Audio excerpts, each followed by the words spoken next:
Argent et la forêt des Landes, voici le royaume de ces engins volants. Sur le lac de Biscarrosse-Parentis, nous retrouvons Laurent Venet, ancien pilote de chasse, totalement dévoué à l'hydravion, sa nouvelle passion. Lève la jambe droite, tu dis je le jure. J'ai pas entendu je le jure. Je jure. Voilà. Glisser sur l'eau et s'élever lentement, une sensation unique. Donc je vais mettre pleine puissance, il va y avoir du bruit dans la cabine. Chaque décollage est un hommage aux pionniers des années 30, quand Biscarrosse était la base des premiers vols transatlantiques à bord de véritables paquebots déserts. Il y a des gros hydravions qui partaient d'ici, qui allaient en Afrique, qui traversaient l'Atlantique, qui allaient en Amérique du Sud et qui reliaient les hommes. On est à la période de l'aéropostale avec des grands bonhommes comme Mermoz, Syntex, Guillaumet, et que les hydravions de l'époque sont très très gros, quasiment de la taille d'un Airbus d'aujourd'hui. Revivre ces grands moments de l'histoire de l'aviation, grâce à des baptêmes, c'est déjà une aventure. Et on a l'impression que ça va être fort au niveau de l'amérissage et en fait c'est en douceur et c'était vraiment formidable. Direction la côte landaise, avec plus de 100 km de plage et un air de Californie.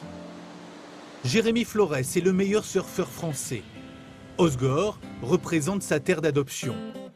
C'est surtout la seule étape française du championnat du monde de surf. Un spot mythique où il se mesure à l'élite mondiale.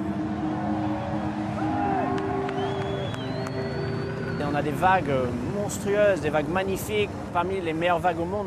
Dans les Landes, les bancs de sable changent tout le temps. En fonction des grosses houles, tout ça, il peut y avoir des vagues qui déferlent complètement différentes. C'est rêvé pour nous surfeurs.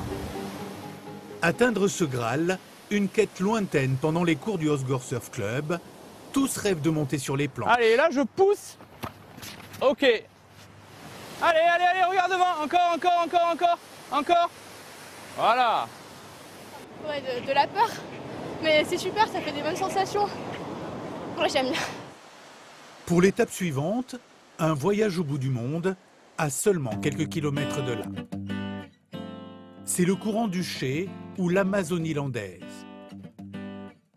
Cyril Gros, batelier, nous emmène en barque le long de ce petit cours d'eau qui se jette dans l'océan. Un peu moins de 10 km à la découverte d'une faune et d'une flore d'une incroyable richesse. Donc là, une petite révérence, messieurs. Petite, pas trop. Et tout ce que vous voyez dans l'eau, les branches, les troncs, les cimes, les souches, est absolument vital, indispensable. Ça ralentit l'eau et ça retient le sable. Vous avez l'exemple type d'une floraison caractéristique du courant, des jolis pieds d'arôme. On ne s'attendait pas à voir ça en France, en fait, puisque la végétation est très, très spéciale. Tous les chênes enchevêtrés, des plantes aussi qu'on ne voit pas ailleurs. La promenade se termine sur le lac de Biscarrosse-Sanguinet, l'un des plus vastes de France. Le domaine de Jo Tessier, retraité niçois. Au bout de la balade, la tranquillité. On est tombé amoureux du lac et même de Biscarrosse. On vient là depuis 6-7 ans. Et voilà, on monte un peu le Bermuda. Ce n'est pas une île, mais cela y ressemble.